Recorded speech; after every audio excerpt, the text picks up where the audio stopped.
pasti akan ada kegiatan untuk menyampaikan hal-hal apa saja yang sudah kami pelajari dan diibaskan kepada rekan-rekan guru yang lain. Nah, di sini hari ini saya akan sharing, bukan mengajar, tapi saya akan men-sharing, artinya berbagi ilmu kepada rekan-rekan sekalian tentang budaya positif. Apa itu budaya positif? Jadi di sini budaya positif seperti yang sudah ada di layar, yaitu adalah perubahan belajar. Jadi di sini bagaimana kita memandang kegiatan pembelajaran tersebut. Kemudian yang selanjutnya adalah disiplin positif, motivasi perilaku manusia, kebutuhan dasar manusia, posisi kontrol restitusi, keyakinan kelas, dan segitiga restitusi. Jadi kita lanjut saja dari yang pertama, yaitu perubahan paradigma belajar. Perubahan paradigma belajar, pada dasarnya kita sebagai seorang guru itu tidak bisa memaksa murid untuk berbuat sesuatu. Jikalaupun murid tersebut memilih untuk tidak melakukannya, maka kita tidak bisa memaksanya. Sama seperti yang dikatakan pada kegiatan-kegiatan sebelumnya, bahwa kita menggunakan kurikulum merdeka. Jadi anak-anak itu bebas, namun tetap terbatas. Jadi artinya tetap diawasi oleh guru, namun bebas melakukan kegiatan sesuai dengan keinginannya. Seperti itu. Kemudian perubahan yang selanjutnya adalah penguatan positif atau bujukan adalah bentuk-bentuk suatu kontrol. Artinya di sini penguatan positif itu seperti misalnya, anakku kamu itu pintar, anakku kamu itu baik. Nah seperti itu adalah merupakan bentuk-bentuk kontrol. Jadi seorang guru mengkotak-kotakkan siswa sehingga dia menganggap dirinya itu adalah orang baik, sehingga dari sana dia bisa berubah kelakuannya sendiri. Oh, saya itu ternyata orang baik. Nah seperti itu misalnya. Kemudian yang selanjutnya, banyak orang dewasa yang percaya bahwa mereka memiliki tanggung jawab untuk membuat murid-murid berbuat hal-hal tertentu. Jadi dari dulu kita artinya miskomunikasi dengan orang tua siswa dengan guru, yang di rumah mengatakan bahwa pendidikan adalah tugas guru. Jadi sekarang ini paradigmanya sudah berubah. Jadi semua orang dewasa itu bertanggung jawab atas perbuatan seorang siswa. Jadi itu ada 3 perubahan dari paradigma belajar saat ini.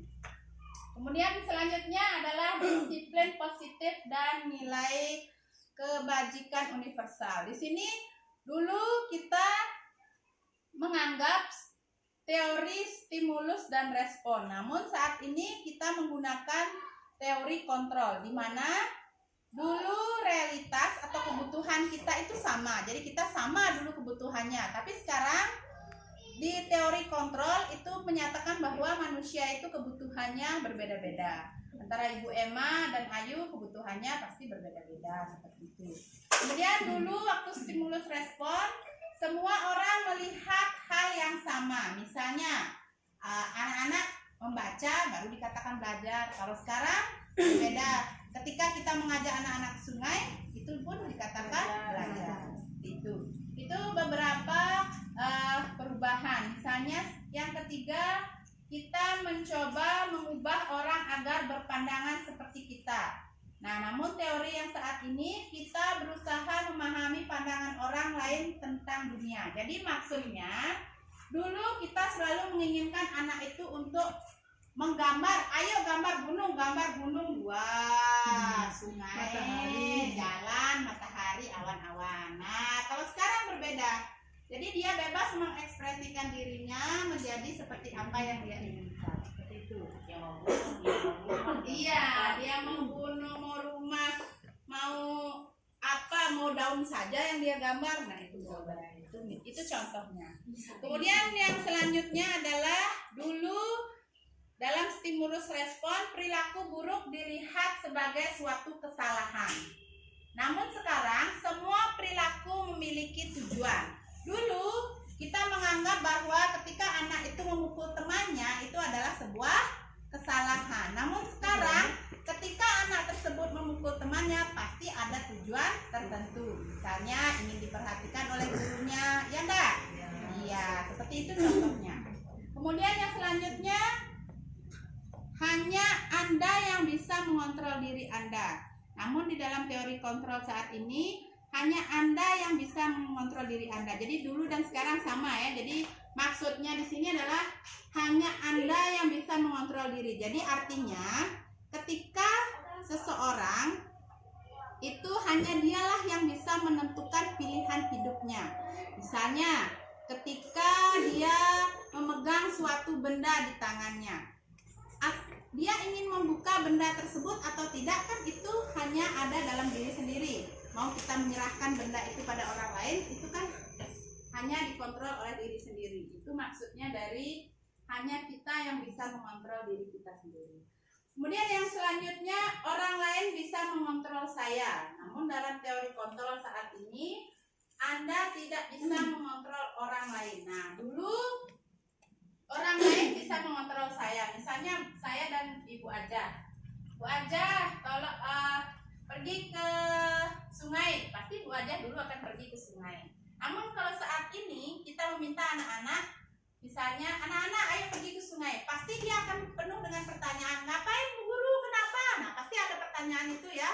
Nah kalau dulu anak-anak itu tidak. Kalau kita suruh pergi ke sungai ya pergi, dia lombok-lombok pergi ke sungai. Ya kalau sekarang tidak.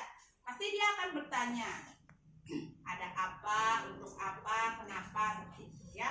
Kemudian selanjutnya adalah pemaksaan ada pada saat rujukan gagal. Nah, kemudian dalam teori kontrol, kolaborasi dan konsensus menciptakan pilihan-pilihan baru. Maksudnya, kalau dulu itu selalu kita diberikan, misalnya ini soal tema 1, silahkan Bapak Ibu kasih ke anak-anak. Dulu seperti itu. Namun sekarang kita bebas menentukan apakah pembelajaran A dulu, apakah pembelajaran B dulu yang kita selesaikan. Itu sekarang sudah bebas ya. Jadi tidak harus, misalnya ibu-ibu ingin mengerjakan dulu soal matematika yang segitiga. Minggu ini saya mau menyelesaikan segitiga. Boleh, tidak harus ibu mempelajari pelajaran yang lainnya. Itu yang termasuk dalam kolaborasi dan menciptakan pilihan-pilihan baru. Kemudian yang selanjutnya, dulu kita berpikir ada orang menang dan ada orang kalah. Di teori yang sekarang ini, orang itu selalu berpikir menang-menang, di mana segala sesuatu seperti yang tadi pasti ada tujuannya, sehingga kita selalu dianggap menjadi seorang pemenang. Sama seperti anak di kelas, dia itu punya keahlian masing-masing. Nah, itu yang dimaksud dengan model berpikir menang-menang. Menang-menang, pasti setiap orang itu punya kemenangannya masing-masing. Kemudian selanjutnya, disiplin positif. Di dalam disiplin positif, kita memaknai disiplin positif itu menjadi suatu yang dilakukan seseorang pada orang lain untuk mendapatkan kepatuhan. Kita cenderung menghubungkan kata disiplin dengan ketidaknyamanan. Nah, maksudnya di sini, dulu kita selalu menganggap bahwa sesuatu disiplin itu berarti pada hukuman. Pasti itu anggapannya zaman dulu. Namun pada sekarang, disiplin itu diarahkan pada hal-hal yang lebih positif, yang ada hubungannya dengan profil pelajar Pancasila. Jadi ada 6 profil pelajar Pancasila. Yang satu beriman bertakwa, kemudian mandiri, bernalar kritis, berkebinekaan global, bergotong royong, dan kreatif. Jadi di kelima profil pelajar Pancasila ini, di sanalah kita akan menentukan disiplin positif untuk anak-anak. Apakah dia sudah beriman dan bertakwa atau belum? Apakah dia sudah bisa mandiri, mengerjakan pekerjaannya sendiri? Apakah dia sudah bernalar kritis, berkebinekaan global, bergotong royong, dan kreatif? Jadi ini juga salah satu dari proyek P5 yang akan kita cari temanya nanti. Itu guru dia ya. Terus selanjutnya, motivasi dan tiga hal di sini, ada tiga motivasi dan perilaku manusia. Yang pertama adalah manusia itu pasti menghindari ketidaknyamanan atau hukuman. Pasti seseorang ketika melakukan suatu hal pasti menghindari hukuman. Misalnya, awas ya, hari ini kamu tidak membuat PR, nanti hukum. Nah, pasti besoknya dia bikin PR karena dia takut pada hukuman. Itu motivasi yang pertama. Yang kedua, untuk mendapatkan imbalan atau penghargaan.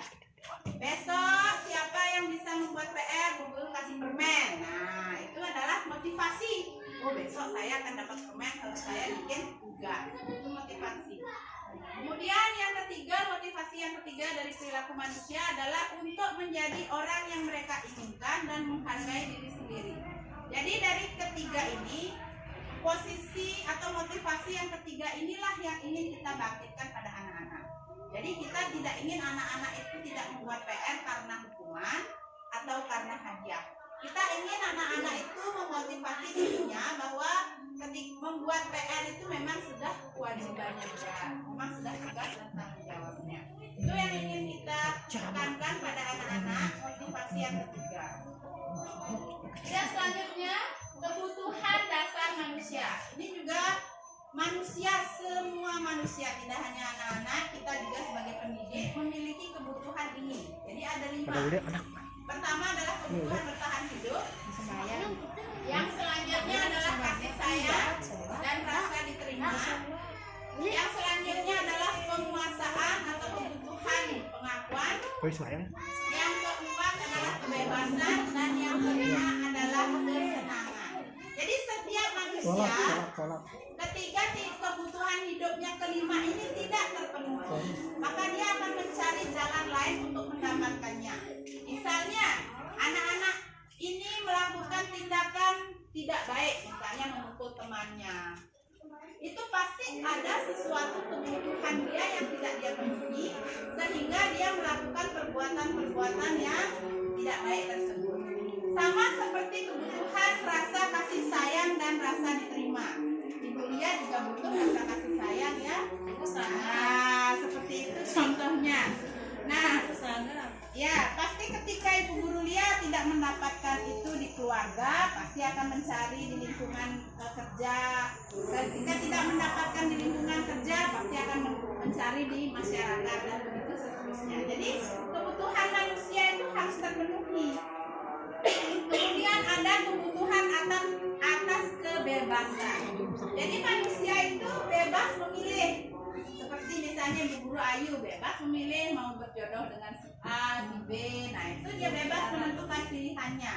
Tidak harus dipaksa oleh keluarganya. Itu misalnya, itu dari kita ya. Sama seperti anak-anak. Jika dia tidak senang matematika, tidak usah kita, kamu ini harus kamu suka matematika, tidak bisa seperti itu. Jadi kalau dia suka menggambar, biarkan dia menggambar angka. Gambarkan dia angka 7, suruh dia menggambar angka 8, isi warnai. Seperti itu contohnya. Mungkin nanti kita bisa mengembangkannya seiring dengan waktu ya. Kemudian yang terakhir adalah kesenangan. Kebutuhan untuk merasa senang. Jadi manusia itu kebutuhan akan kesenangannya harus terpenuhi. Misalnya sama seperti kita di sini Bapak Ibu, ketika kita kebutuhan perasaan kita di sini nyaman mengajar, rekan-rekan sejawat pengertian dan tidak ada blok-blok seperti itu, Bapak Ibu kan merasa senang ya enggak? Nah ketika Bapak Ibu merasa senang, maka Bapak Ibu juga akan senang mengajar, maka itu akan membiak pada anak-anak. Seperti itu juga pada anak-anak, ketika mereka senang belajar, senang melakukan sesuatu yang mereka sukai, maka otomatis pelajaran itu kan sendirinya masuk ke dalam pikirannya. Kemudian yang selanjutnya adalah posisi kontrol restitusi. Jadi di sini ada 5 posisi kontrol. Ada posisi penghukum, ada pembuat rasa bersalah, ada teman, pemantau, dan manajer. Apa itu posisi kontrol? Posisi kontrol itu adalah ketika Bapak Ibu ingin menangani siswa, maka Bapak Ibu harus menyiapkan dirinya pada 5 posisi kontrol ini. Apakah Bapak Ibu ingin menjadi seorang penghukum, atau pembuat rasa bersalah, atau menjadi teman, atau menjadi pemantau dan manajer. Jadi itu posisi kontrol Bapak Ibu guru di dalam kelas. Jadi apakah Bapak Ibu guru ingin menjadi seorang penghukum? Nah, bagaimana? Ataukah ingin menjadi seorang yang membuat rasa bersalah pada anak itu, atau seperti apa? Nah, itu posisi kontrol Bapak Ibu di kelas. Yang selanjutnya adalah keyakinan kelas. Jadi di sini keyakinan kelas apakah berbeda dengan peraturan kelas? Nah, coba saya menunjukkannya kepada Bapak Ibu guru. Apakah keyakinan kelas berbeda dengan peraturan kelas? Berbeda. Maksud saya Bapak Ibu sependapat dengan kami. Jadi keyakinan kelas dan peraturan kelas itu berbeda. Jadi untuk peraturan kelas itu kan dibuat oleh guru untuk siswa. Kalau keyakinan kelas itu dibuat bersama oleh guru dan siswa. Jadi keyakinan kelas inilah yang akan menjadi patokan apakah Bapak Ibu guru bisa menyalahkan kelakuan siswa atau tidak. Jadi kalau di kelasnya tidak ada keyakinan, gimana kita mau menerapkan peraturan seperti itu? Misalnya suatu saat anak itu mengejek temannya, guru bisa mengatakan bahwa anak tersebut keluar dari keyakinan apa tidak, jika keyakinannya ada atau tidak. Jika keyakinannya sudah ada, jadi gampang. Anak-anak, kan kamu sudah menyepakati sendiri bahwa kamu akan saling menghormati, seperti itu contohnya. Maka sekarang jangan saling mengejek lagi. Nah, itu bisa. Jadi dia akan sadar sendiri akan keyakinan kelas yang sudah dia bikin. Karena yang membuat keyakinan kelas itu kan anak-anak, ya enggak Bapak Ibu guru? Ya, yang membuat adalah anak-anak, bukan guru. Kemudian yang selanjutnya, yang terakhir adalah segitiga restitusi. Ini yang terakhir. Segitiga restitusi ini digunakan untuk menangani siswa yang melakukan kesalahan atau siswa yang melanggar keyakinan kelas. Jadi segitiga restitusi ini yang pertama adalah menstabilkan identitas. Jadi Bapak Ibu guru, ketika Bapak Ibu guru menemukan anak siswanya atau anak didiknya keluar dari keyakinan kelas, maka yang pertama yang Bapak Ibu guru lakukan adalah menstabilkan identitas. Menstabilkan identitas ini adalah di mana Bapak Ibu guru tidak menghakimi bahwa perbuatan yang dia lakukan itu salah. Contohnya, Pak Darmalah memukul Bu Guru Ayu misalnya. Jadi sebagai kita seorang restitusi, jadi kita mengatakan bahwa Pak Dar, apa yang Anda lakukan tadi itu, kalau saya di posisi Bapak, mungkin saya juga akan melakukan hal yang sama. Nah, itu namanya menstabilkan identitas. Jadi kita tidak menghakimi bahwa yang dilakukan itu salah.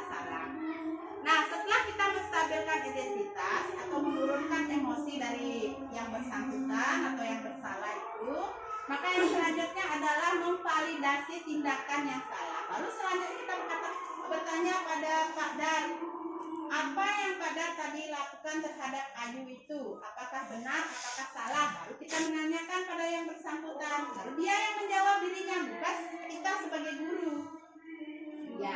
Ya, bukan kita yang kamu itu salah, bukan. Tapi biar dia yang menyatakan bahwa dirinya adalah salah. Seperti itu. Kemudian yang selanjutnya adalah yang ketiga, menanyakan keyakinan. Nah, setelah kita mengetahui atau setelah dia menyatakan bahwa dirinya salah, kemudian kita menanyakan keyakinan kelas yang sudah kita bikin. Nah, apakah Dar melanggar peraturan keyakinan kelas yang sudah Dar malam bikin apa tidak? Pasti dia akan menjawab, ya Bu Guru. Keyakinan kelas yang mana? Saling menghormati. Nah, berarti Dar tadi ketika memukul Ayu berarti tidak saling menghormati. Ya, berarti akan ke sana jalannya. Tapi dia akan menyadari dirinya sendiri ternyata yang dia lakukan itu adalah salah. Ya, itu saja Bapak Ibu guru yang bisa saya sampaikan dari disiplin positif. Pada intinya kita sebagai seorang guru itu tidak menghakimi, namun kita membiarkan anak-anak tersebut untuk mencari dan menggali sendiri apa yang sudah dilakukan. Mungkin sekarang bisa kalau ada yang ingin bertanya dari 3 hal yang tadi, disiplin positif, terutama yang pada kebutuhan dasar manusia. Jadi ini sangat kompleks sekali. Kebutuhan dasar manusia itu ada 5. Ya. Ada yang mungkin bertanya atau dari posisi kontrol, atau bagaimana cara membuat keyakinan kelas, atau bagaimana cara membuat segitiga restitusi di dalam kelas. Nah, apakah Bapak Ibu guru sudah ada yang membuat keyakinan kelas? Harusnya itu di awal pada saat MPLS itu yang pertama. Ya, itu yang pertama dilakukan, membuat keyakinan kelas, berorganisasi kelas, daftar pikir dan lain sebagainya. Tidak ocok-ocok kita langsung belajar. Ya. Ada yang sudah membuat keyakinan kelas? Belum? Nggak ada. Seperti berabang. Ya, nggak apa-apa. Mungkin setelah saya sampaikan hal ini, mungkin menjadi tindak lanjut dari rekan-rekan sekalian bahwa keyakinan kelas itu sangat penting ketika kita bisa menyatakan bahwa anak itu bersalah ataupun tidak. Jadi kalau tidak ada keyakinan kelas kan kita tidak tahu. Anak itu juga tidak tahu, oh ternyata perbuatan saya itu benar atau salah. Nah kita tidak tahu. Mungkin ada dari Bapak Haji yang bertanya. Minta tolong coba diulangi bagaimana langkah-langkah kita untuk membuat keyakinan kelas itu. Oh ya, yang keyakinan kelas. Ya, di sini keyakinan kelas. Oke, baik. Bu Guru Haji meminta untuk membuat langkah-langkah keyakinan kelas. Jadi di dalam saat kita membuat keyakinan kelas, jadi yang pertama kali kita lakukan itu adalah mengajak siswa untuk menuliskan tentang kelas impiannya. Dia ingin kelas itu seperti apa? Bu Guru, saya ingin kelas yang bersih. Nah, pasti gitu kata-kata anak-anak. Karena saya sudah 2 kali menerapkannya Bu Adi, di tahun lalu sama tahun sekarang. Jadi pasti anak-anak itu kan mengatakan hal seperti itu. Bu Guru, saya mau meja saya rapi gitu misalnya. Bu Guru, saya mau tidak ada yang nyoret-nyoret hiasan. Pasti itu yang akan dikatakan oleh anak-anak. Bu Guru, saya mau tidak diganggu sama si A, si B, si C. Atau Bu Guru, saya mau kalau keluar main itu tepat waktu misalnya. Bu Guru, aku maunya kalau pulang itu tidak terlambat. Pasti gitu dia bilang. Ya.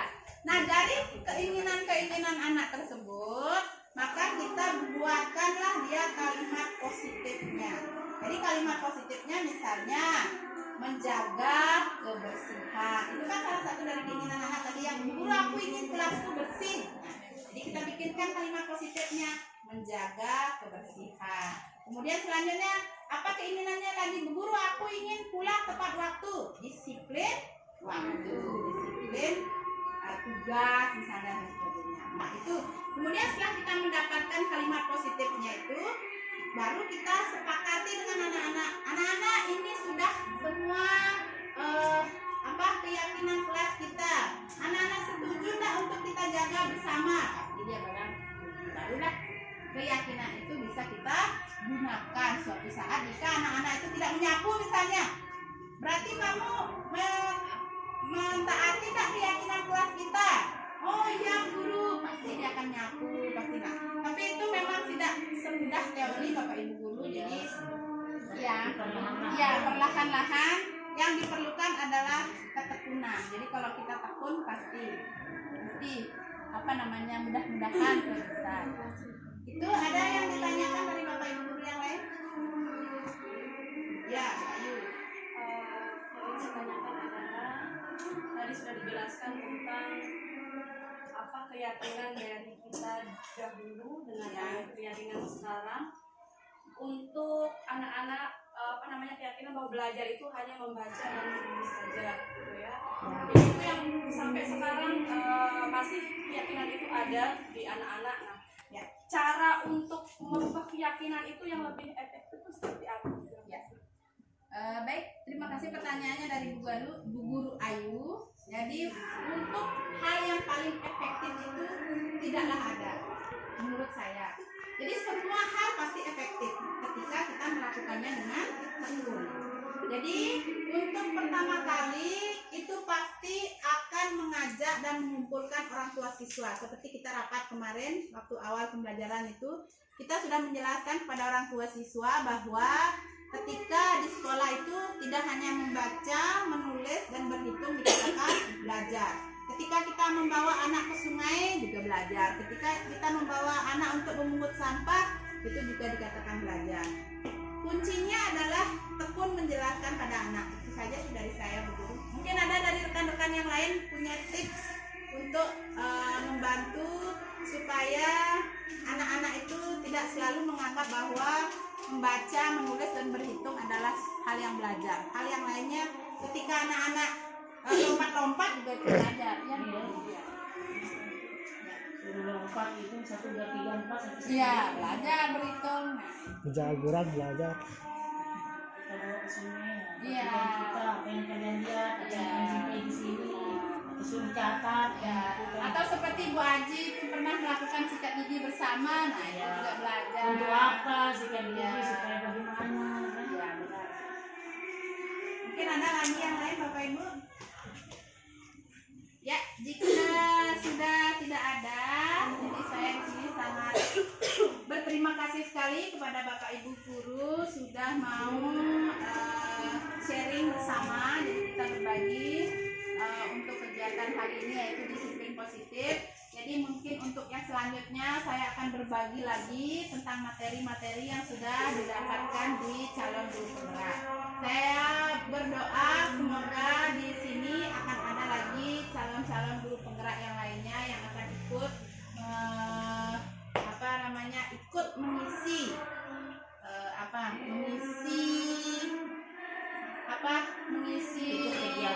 mengisi kegiatan dari guru penggerak. Itu saja saya akhiri dengan mengucapkan terima kasih. Selamat siang.